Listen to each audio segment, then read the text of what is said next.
Well, good evening, everybody. My name is Dominic, and welcome to episode 7 of Thrills and Chills, where today we are going over the bridge and through the woods to Grandmother's house we go for our episode on Good Gravy at Holiday World, the world's graviest coaster.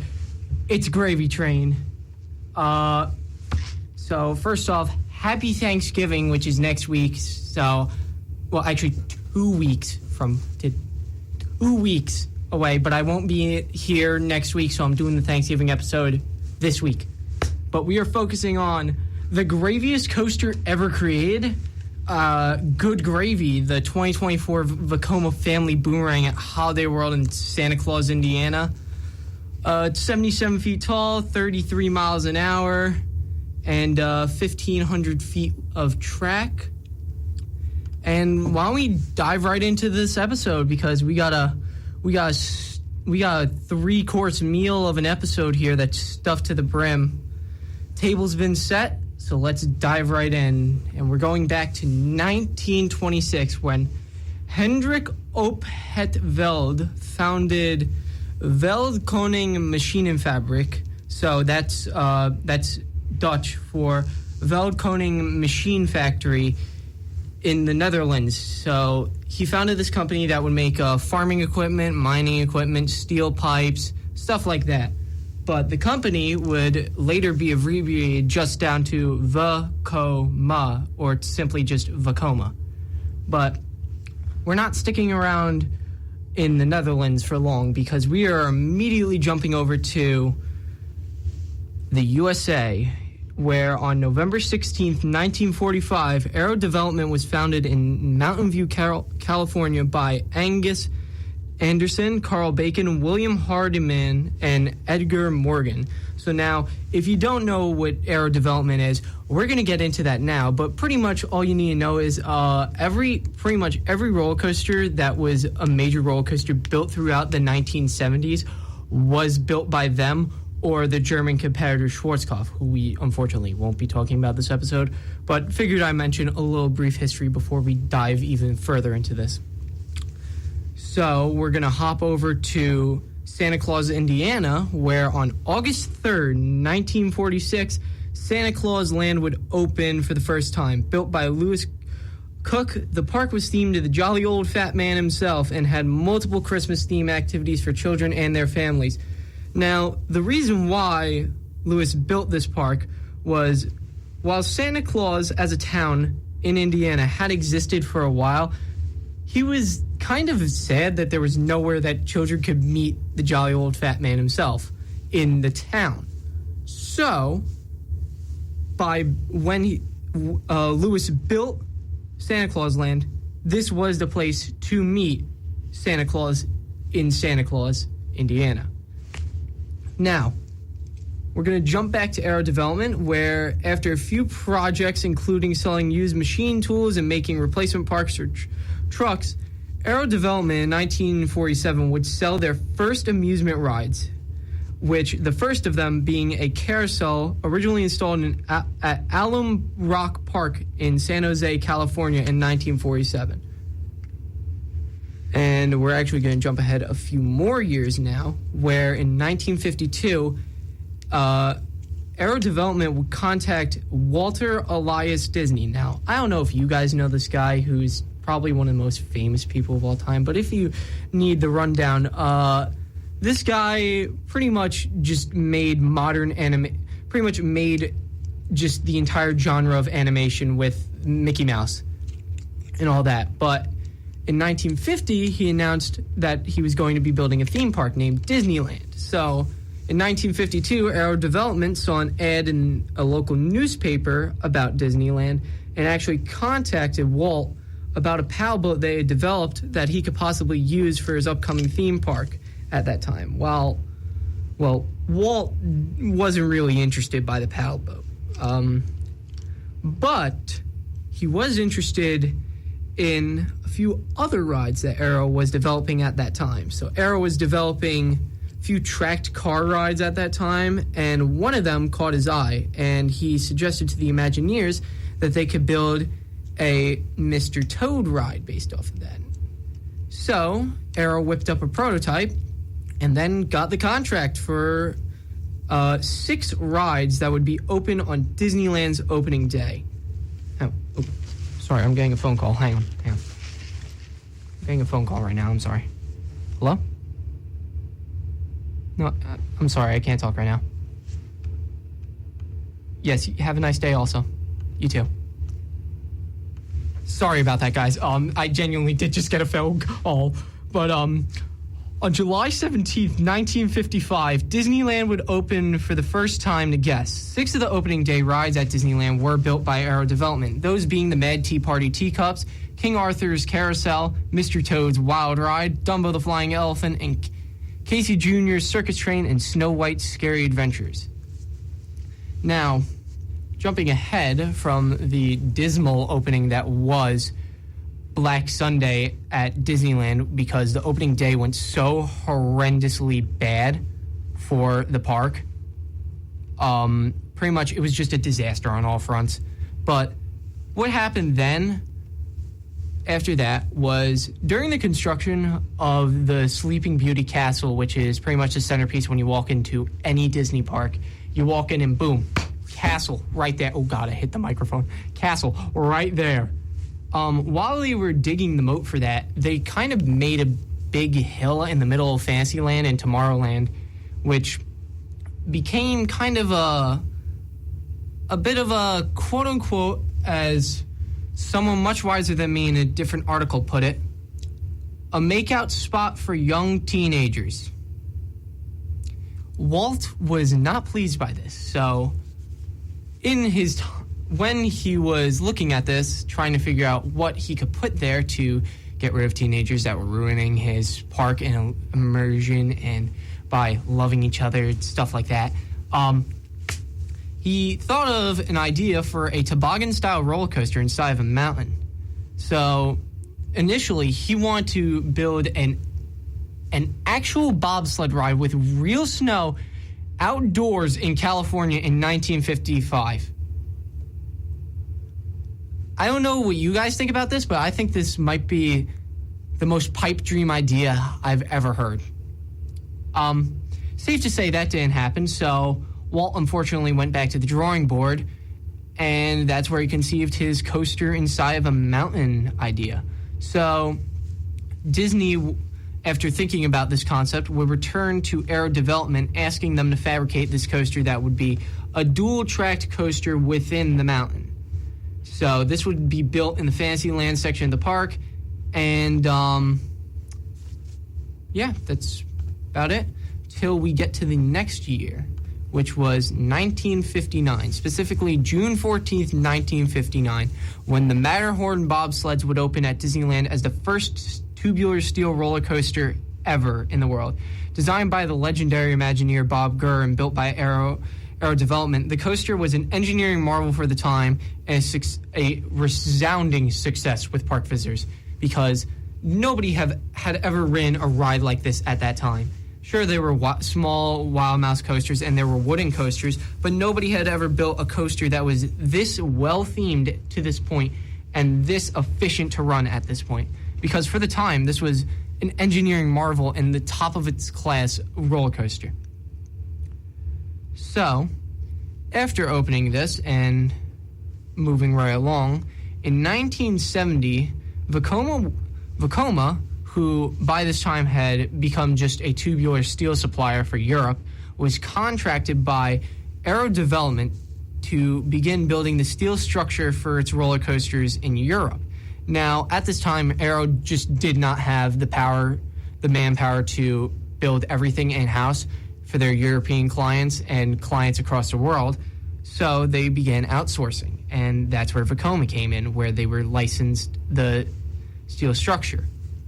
Now, eventually, as demand began increasing, Arrow would tell Vekoma how to build their track style, and they eventually would license the track technology to Vekoma to help them get a footing in the industry. Now, after this, and eventually way down the line, in 1979, Vekoma would build their first 3 roller coasters of all time, with the first one being the Super Whirlpool at Holiday Park in Germany. And I am so sorry if I butchered that name because I do not speak German, but I can try my best.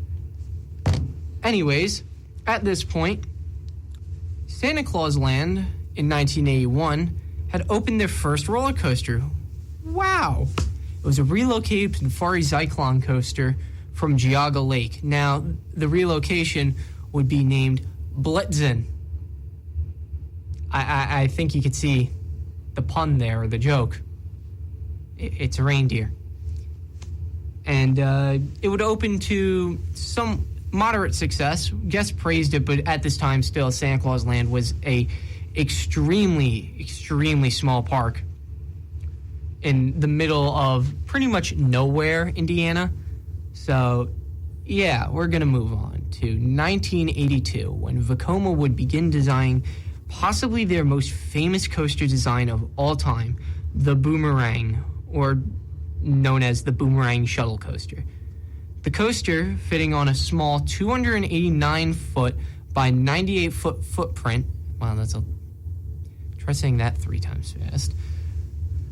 This innovative ride would feature a backwards cable lift out of the station, then release the train that riders would board in the station down the lift hill that you just traversed backwards, where the train would go through the station and then through the quote-unquote boomerang element, which would be a half loop into a descending half corkscrew into an ascending half corkscrew into a descending half loop, which is now known as a cobra roll because it's shaped like King Cobra's sort of head and how its neck is sort of like, I don't know what the words would be. If you just look up a cobra roll on Google, you will see why they call it a cobra roll. It's just kind of shaped like a King Cobra's head. So, riders would traverse the cobra roll, and then it would turn around the train pretty much, sending it towards the station, but parallel to the station. Then, riders would traverse a vertical loop, and then you would ascend. Riders would ascend a second lift hill, this time being a chain lift on a second spike, directly next to the first spike. So they were pretty much at the end touching in the way that it was built. So at this point, the chain would engage the train. And interesting thing about this chain, so most chains on roller coasters, so the chain lift actual mechanism, is pretty much a static piece on the track that the chain dog locks into on the train, under the train. Now, with the boomerang, in order to prevent damage on the chain is actually mounted on hydraulic cylinders so that when a sensor is tripped by the passing train, the chain lift kind of rises up on the hydraulic cylinders and it raises the chain up. So it's kind of hard to describe without a visual representation, but pretty much imagine the train is my left hand over my right hand, which is the lift hill, and so it ascends the spike, and then my right hand pops up and engages the bottom of my left hand, which would be the train, and then it raises the train, and then when it gets to the top, it actually releases the train, so my right hand would then sink back into the spike and then release my left hand, which is the train, through the layout again. Again, kind of hard to follow. I hope that was understandable, but if not, I am sorry. So, pretty much, it's just, the chain pops out and pops back in, kind of like that. Past this, the train is released backwards into the layout, where it takes the vertical loop and cobra roll backwards, and then passes through the station where the brakes engage, and then goes up the first spike a bit, and then brakes back into the station. So, at this point, Vekoma has a new model on their hands and pretty much invents the modern shuttle coaster as we know it.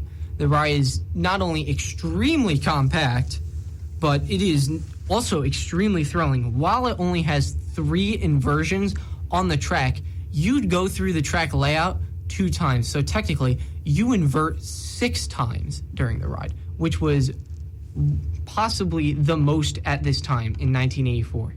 Because at 1986 is when Vortex at Kings Island opened, and as we'll see in a bit, the first Vekoma Boomerangs would open way before this ride would even open.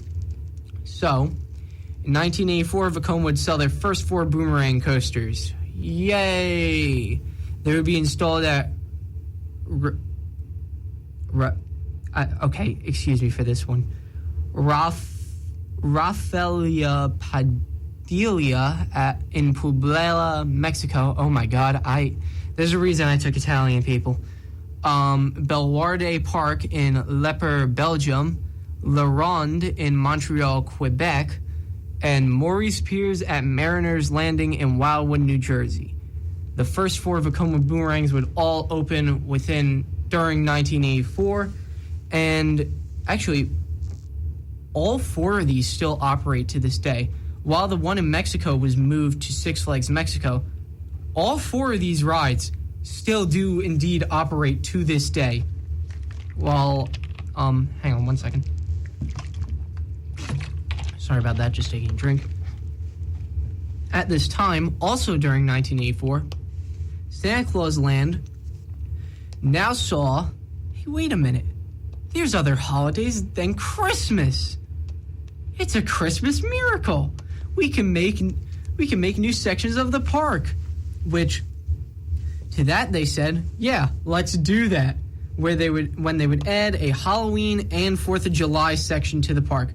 With this inclusion of more than just Christmas at this point, Santa Claus Land became Holiday World. Oh boy. So, also at this time, Blitzen, yes, that ride, again, would be renamed to Firecracker as it had been integrated into the 4th of July section of the park, because kind of shifted around the boundaries of the park to make the new sections. You kind of get what I mean, hopefully. Now, at this time, Santa Claus Land, Holiday World would begin to rapidly expand by this point. And they would begin opening major attraction after major attraction. Now, none of these were new roller coasters at this point, but so through the years, they would just install new flat rides, new water rides. And then in 1993, Holiday World would open the Splash and Safari Water Park within the actual Holiday World Park. So now, Holiday World had a water park too. Now, at this point, you might be saying, well, what did they do next? Well, Holiday World would open their first new roller coaster since 1981, that being the Raven, built in the Halloween section of the park, built by also... I apologize for stumbling over my words. My script that I wrote is kind of all over the place and jumbled, but built in the Halloween section of the park, the Raven, which was built by Custom Coasters International, or CCI, was the first big new coaster investment that the park had made since 1981, which was Firecracker at that point. Up until that point, Firecracker was the biggest ride, and then Raven came along, and this was pretty much just blew Firecracker out of the park, and eventually it did, because it would close a few years later. Now, Raven would open to pretty much rave reviews by park guests who praised the ride's airtime, lateral forces, and exciting course throughout the woods of the Halloween section of Holiday World. Now, also, I just want to mention, the final turn on Raven actually interacts with a small lake known as Lake Rudolph. I don't know why I want to squeeze this fact in. I just thought it was cute. Okay? I just thought it was cute. Okay. Now, in 1996, Vekoma would design their new take on the Boomerang, the Invertigo. The Invertigo, instead of being a sit-down coaster where you ride on top of the track in a train, would be an inverted version of the Boomerang, where you would ride under the track and travel the same layout as the Boomerang. So while you're not sitting on top of the track anymore and you're riding under the track, this would be the same actual ride layout as the Boomerang. So reverse incline lift out of the station, drop through the station, cobra roll, loop, lift up, forwards, past the loop, drop back down the lift hill into the loop, backwards, cobra roll, backwards, brake in the station, blah, blah, blah, blah, blah. You get the point at this point in time. Instead, though, interesting point, the trains where riders would sit would actually face each other rather than all facing the same direction. So you would kind of face off against each other, like the movie Face Off, which, well, starring John Travolta and Nicolas Cage, which this might seem insane to mention, but we will get to that in a minute and why I'm actually mentioning that, because that does very much tie back into the Invertigo. Now, in 1997, Hangover would open at Liseberg in Sweden, the first Invertigo model. Now, it was positively received by guests. However, in 1999, specifically April 17th, 1999, Face Off would open at Kings Island in Mason, Ohio. Now, the interesting thing about this would be that this ride was themed after the movie Face Off, because you were sitting facing off against each other on the ride. So you kind of see why it was named that, hopefully, which is kind of funny and dumb. So yeah. On May 6, 2000, Holiday World would open their second wooden roller coaster, which would be the Legend. This was built pretty much directly next to the Raven in the park, and also built by Custom Coasters International. The Legend is actually themed to the story by Washington Irving, The Legend of Sleepy Hollow. And the ride is supposed to mimic the ride Ichabod Crane took on horseback as he was chased through the woods of Sleepy Hollow by the Headless Horseman. So the ride, instead of focusing on mainly airtime, this time around Holiday World decided to focus on lateral G-forces mainly throughout the ride. And while yes, it does also have airtime, the ride is pretty much completely universally known with enthusiasts for the ending 540-degree helix on the ride, which pretty much pins you to the side of the train for a good solid 10 seconds. Oh, wait, let me see. Did I get the degrees on the helix correct? Yeah, my source for the script said that the helix was 540 degrees. And I don't know if that's true. Anyways, all you need to know is that there's a helix at the end with that has insane lateral G-forces that most coaster enthusiasts love to this day. So, the ride opened to critical acclaim from not only coaster enthusiasts and park visitors, but also at this time, the Golden Ticket Awards were starting to ramp up and just get more well known. So the Golden Ticket Awards are they're like pretty much, you know how you got the Oscars and the Emmys and the yearly award shows. Pretty much, this is the amusement park version of that. Surprise, we got one too. So in 2000, the Legend would place for the 7th best wooden roller coaster in the world in the Golden Ticket Awards. And now, if I look up the Hawker. So this enthusiast named Mitch Hawker used to do a poll every year. And so if we go back to 2000, when the 2000 wood coaster pole came out. Let's see. Oh, wait. Let me see. The Legend would place number 15th in the Mitch Hawker poll. Now, if we go to a year later in the Mitch Hawker poll, well, the Wood Coast. Oh, wait. Let me see.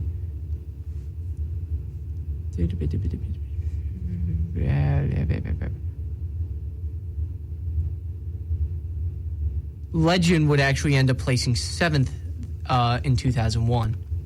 Now, we're going to jump back to 2000 when Vekoma would debut their second take on the boomerang. Because this time, they said bigger is better, as they would debut the giant inverted boomerang, which was pretty much a giant take on their Invertigo coasters, but it did have a few noticeable differences that I'm going to go over in a bit.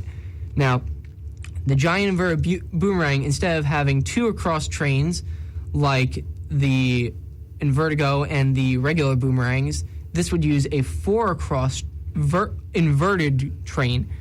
So while you won't be facing each other, there would be 2 seats on each car. So it had, oh wait, let me check because I don't know that off the top of my head.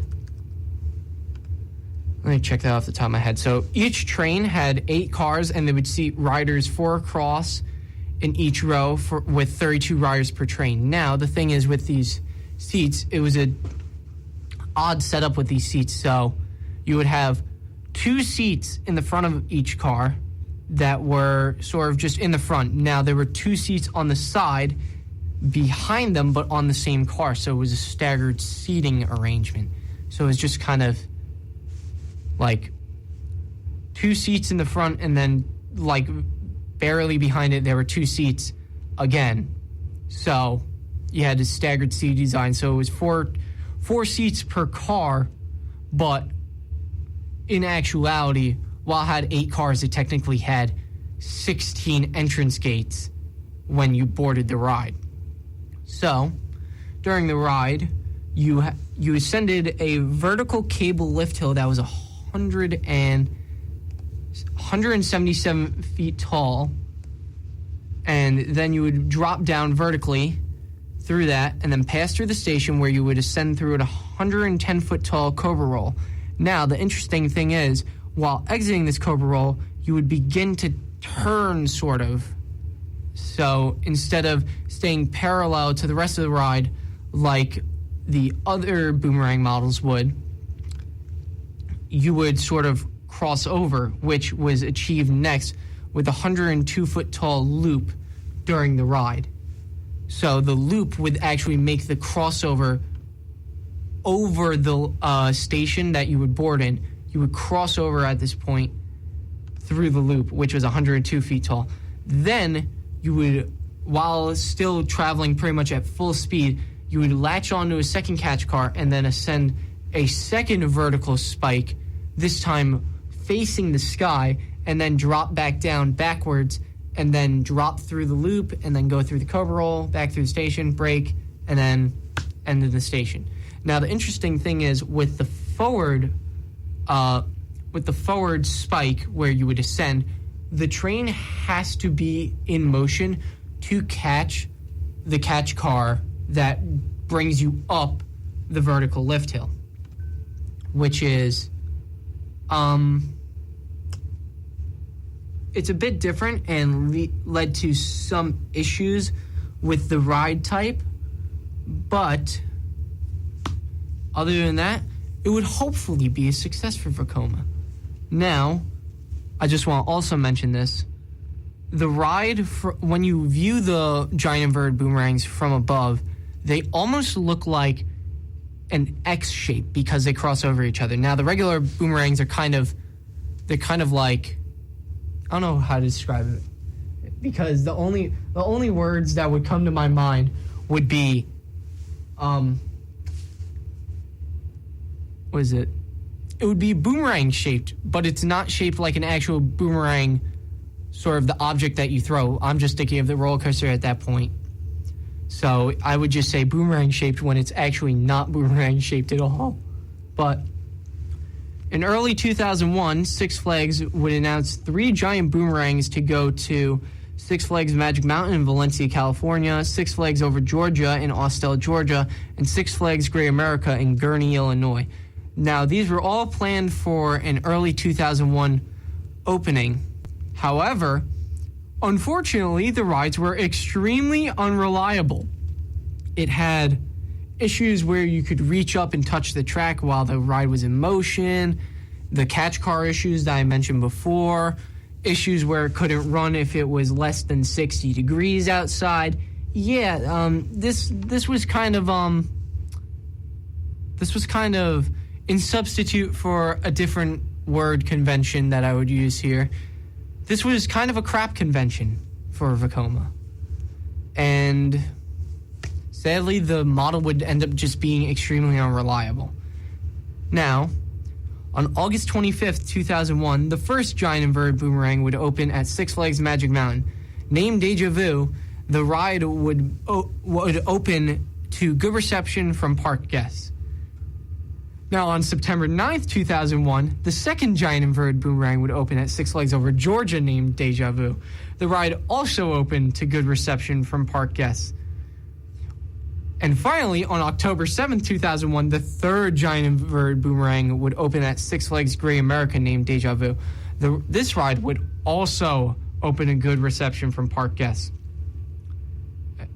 I think I'm getting deja vu reading this. Does anyone else have deja vu listening to this? Just hopefully not. I think it's just me. But at this point, we're going to jump ahead a few years where on July 13th, 2005, Holiday World would announce plans to add a brand new section to the park, a new themed land themed to the Thanksgiving holiday, where a new shooting dark ride named the Gobbler Getaway would be installed by Sally Dark Rides, and a brand new wooden roller coaster, and it would be the anchor attraction for the new area and for the entire park, and still the ride that the park is most well known for to this day, The Voyage. Built by the Gravity Group, this ride would be just pretty much absolutely massive for the time. So if we go back a few episodes to Son of Beast at Kings Island, Son of Beast, while it was 218 feet tall, The Voyage would actually be the world's biggest good wooden roller coaster. Now, I know that Son of Beast had its fans and all that, but Voyage would be 6,442 feet long, 159 feet tall, 154-foot drop, 67 miles an hour, and it would have the most airtime of any coaster when built. So, also by this point, by the way, so I skipped over a little detail in my script. So, in 2002, also in Indiana, there's another park known as Indiana Beach. Now, the funny thing is, with Indiana Beach, all of their wooden roller coasters are also built by Custom Coasters International, which built 2 of the 3 wooden roller coasters at Holiday World. Now, Indiana Beach has the Hoosier Hurricane, which was built in 1994, and then the Cornball Express, which opened in 2001. Now, Indiana Beach had a dark ride at their park named the Superstition Mountain for many, many years, but eventually they would close the ride and they would ask Custom Coasters International to build a wooden roller coaster in the actual building. So this ride is Lost Coaster at Superstition Mountain, which is probably the weirdest wooden roller coaster ever built, because while it's only 1,400 feet long, 35 feet tall, and only has a top speed of 20 miles an hour, it's described to be one of the best wooden roller coasters possibly ever, due to just how odd and just weird it is, because it's just something that's completely new. Now, unfortunately, at this time, Custom Coasters International would go bankrupt because pretty much Custom Coasters International would build their rides on the cheaper side just to get away with sort of building a cheaper product, so less expenses for them, less expenses for the park, blah, blah, blah, blah, blah, blah, blah. You get the point here. It just made things easier for them. Now, unfortunately, that caught back up with them because in 2002, the company would end up folding and go out of business. Now, a few of the engineers from there,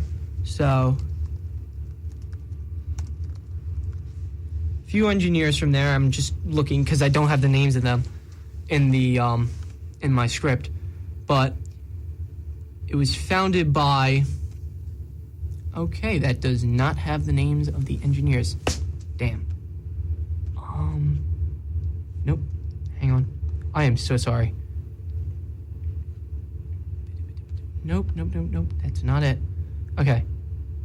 4 designers from CCI, so Larry Bill, Chad Miller, Corey Keeper, and Michael Graham would found the Gravity Group in 2002.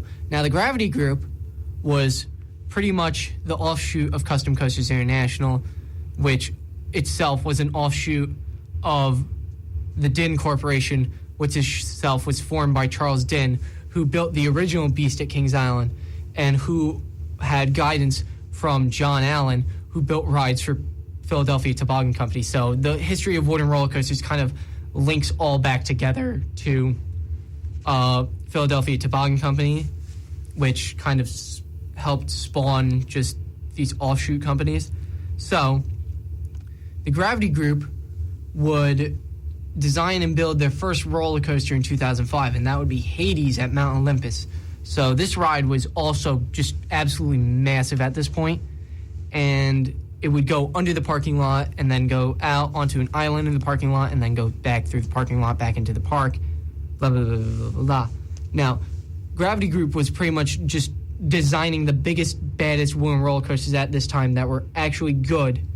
Now, that's not to say other wooden roller coasters at this time weren't good, because there were definitely wooden roller coasters being built around this time that were good. They were just a lot smaller than these rides. So if I go to the record holders on Roller Coaster Database, I go to the wood category. Voyage, which is a Gravity Group, is the 6th fastest wooden roller coaster in the world, followed by Boss, which is at Six Flags St. Louis and Custom Coasters International coaster. And then we have, let's see, what else do we got here? Why don't we go to...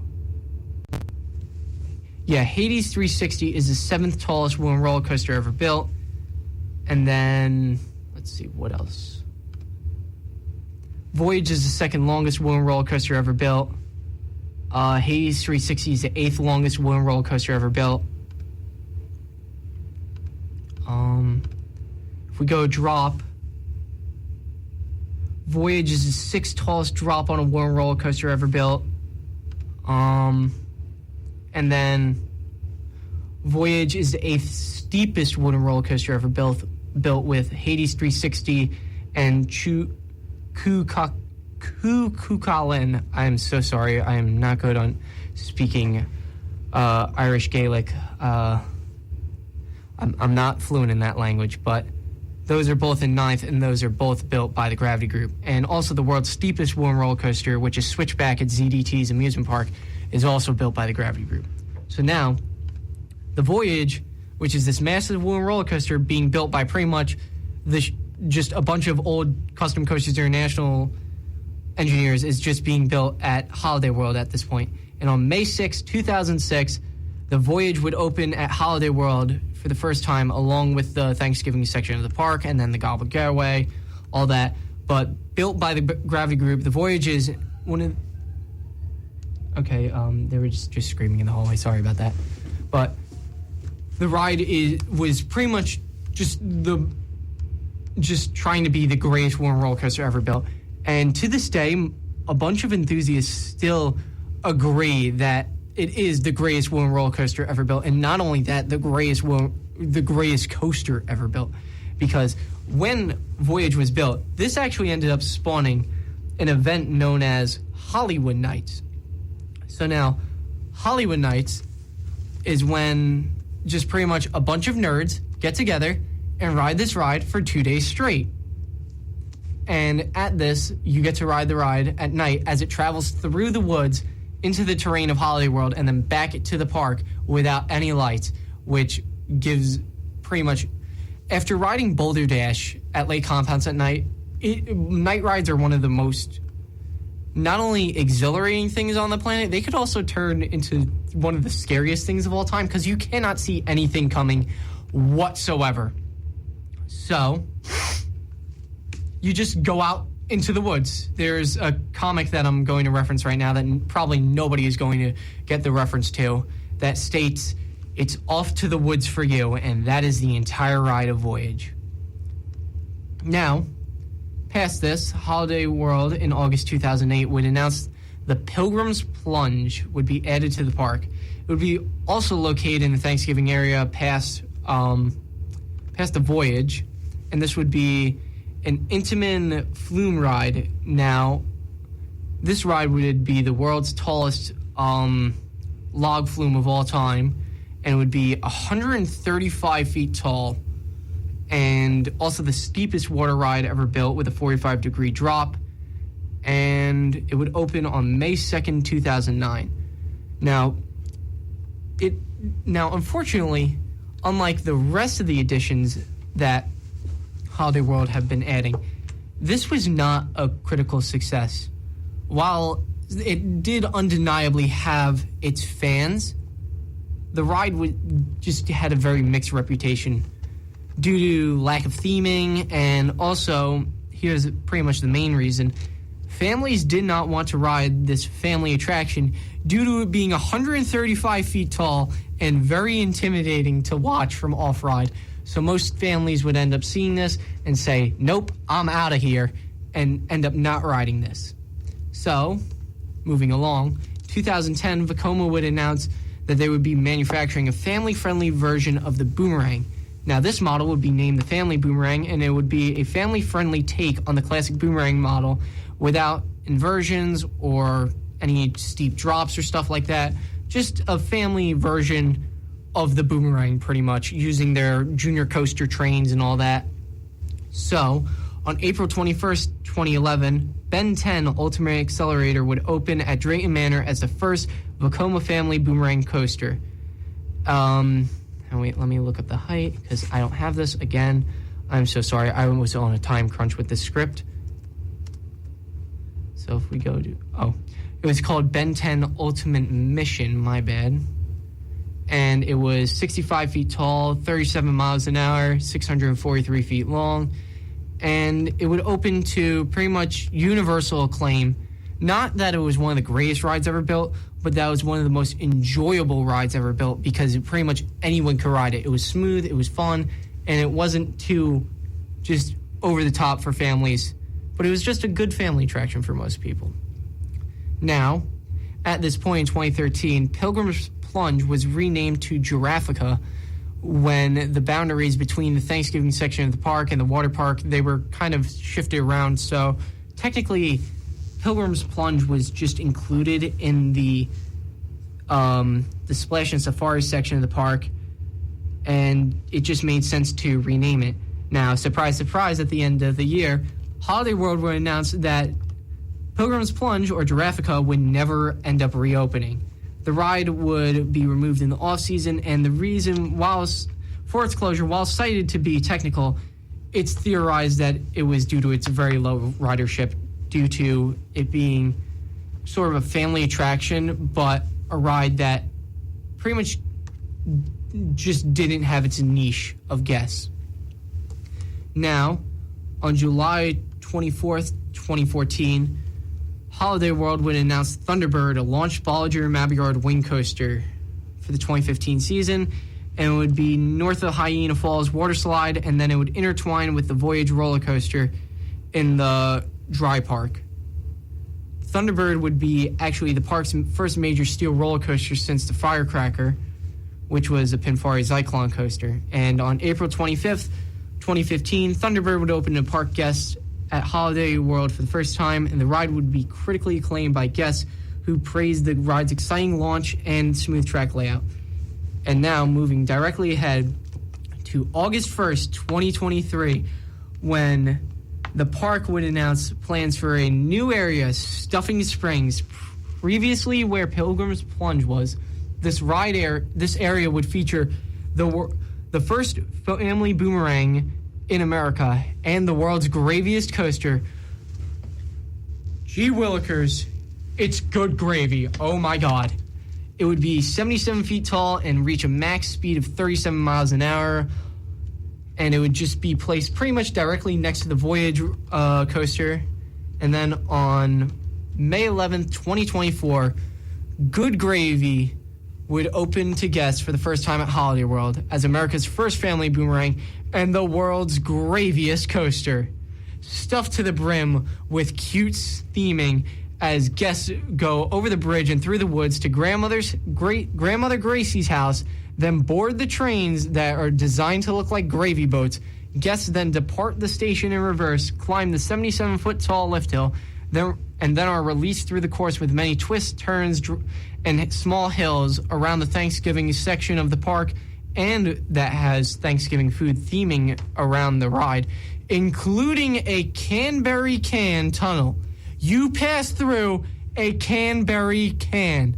Are you kidding me? This is the world's most thankful coaster ever built. This is it, people. This is the graviest coaster ever built. And it is mind-boggling that we have not reached this point as an industry to this point.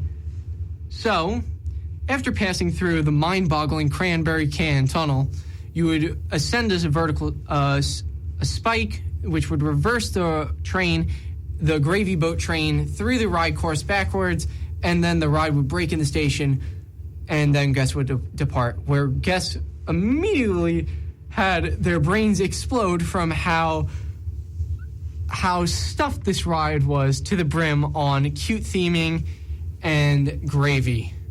Oh God, there's a lot of gravy because this is the world's graviest coaster. All I'm gonna say is Good Gravy sweeped for the Graviest Coaster Award this year in the Golden Ticket Awards. I am genuinely not joking. They made a category for that. Guests praised the theming, the family-friendly ride experience, and it would be the park's second and pretty much well-needed family thrill coaster, as the rest of the park just had pretty much major rides besides the Howler, which was their kiddie coaster. And before we end, because my time is up in like 25 seconds, while that is all for our main story episode today, I do want to mention the subject that we talked about last week, Green Lantern Kingda Ka. Unfortunately, yesterday, Six Flags Great Adventure did confirm that the rides will never reopen past last Sunday. So, last Sunday, November 10th, 2024, was the final day of operation for the world's tallest roller coaster. Tallest and fastest at this point roller coaster, Kingda Ka. Because Formula Rossa is standing but not operating, so technically that doesn't hold the record at this point. So now I would officially like to congratulate Port Aventura World on pretty much getting the record just handed to them at this point for Red Force at Ferrari World, which is now the world's new tallest and fastest roller coaster, because it is 367 feet tall and goes 111 miles an hour. Until Formula Rossa reopens, this is technically the world's tallest and fastest roller coaster. And at this point, I am out of time, and we have to cut to commercial. So, my name is Dominic, and I wish everyone a very, very good Thanksgiving, and don't get trampled on Black Friday. I am signing off. Goodbye, and have a great night. Adios.